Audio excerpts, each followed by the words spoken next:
Hello दोस्तो, आजच्या नवीन कथेमध्ये आपल्या सर्वांचं स्वागत आहे. आजच्या नवीन कथेचं नाव आहे शेवटचं आई. पुण्याच्या उपनगरात असलेल्या जुन्या घरात एक संध्याकाळ होती जिथे शब्द जखमेसारखे पडत होते. स्वरा 24 वर्षांची हुशार, स्वप्नाळू पण भावनिकदृष्ट्या तापट मुलगी. आई रंजना, निवृत्त शिक्षिका, मृदू पण तत्वनिष्ठ. त्या दिवशी दोघीत वाद झालाच, कारण स्वराला एका मुलावर प्रेम होतं, आर्यनवर. पण आईला तो आवडत नव्हता. तो आपल्यासारख्या संस्कारातला नाही स्वरा.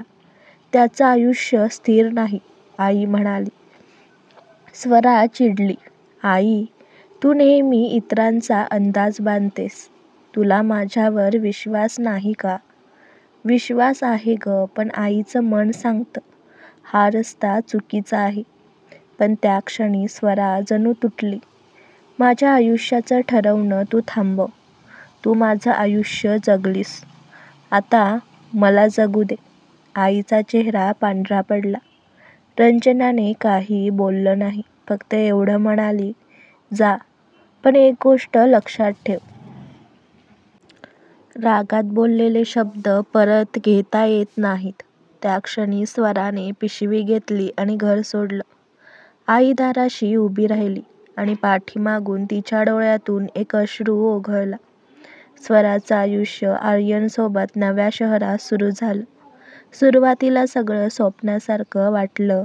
प्रेम, स्वातंत्र्य, नवीन घर, नवीन जग. पण काळानं हळूहळू सत्य दाखवलं. आर्यनचा व्यवसाय अपयशी ठरला. तो मद्यपान करू लागला, चिडचिड करू लागला. स्वराचं हसणं हरवू लागलं. पण एक दिवस आर्यन तिला सोडून गेला. फक्त एक नोट ठेवून, कदाचित मी तुला जपायला तयार नव्हतो.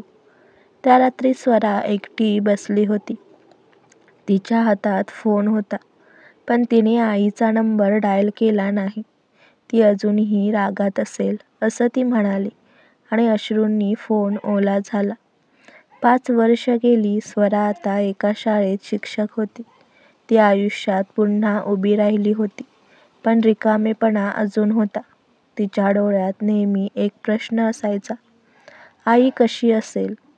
एका संध्याकाळी शाळेनंतर तिला जुन्या ओळखीच्या शेजारीणबाई भेटल्या. त्या म्हणाल्या, बाळा, रंजनाताई गेल्या महिन्याभरापासून हॉस्पिटलमध्ये आहेत. कोमात आहेत. स्वराचं हृदय जोरात धडधडू लागलं. सगळं जग थांबल्यासारखं झालं. ती काहीही न बोलता लगेच बस पकडून पुण्याकडे निघाली. ससून हॉस्पिटलचा तो खोली क्रमांक 203.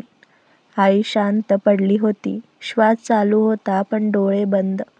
हृदय मॉनिटरवर लहरी रेषा हलत होत्या. स्वरा हळूच आत गेली. आईचा हात तिने धरला. तो थंड झाला होता. आईचा चेहरा पाहता स्वराचे डोळे भरून आले.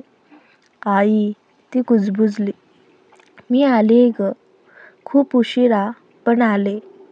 कोणतंही उत्तर नाही. फक्त मशीनचा बीप आवाज.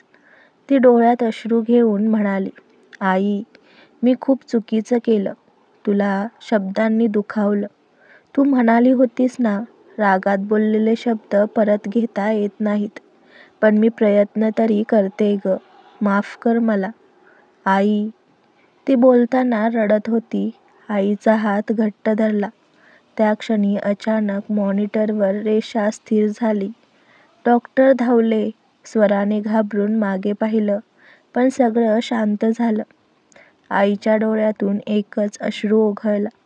जणू तिच्या माफीनं तो शेवटचा अश्रू वाहत गेला होता. स्वरा काही क्षण स्तब्ध उभी राहिली.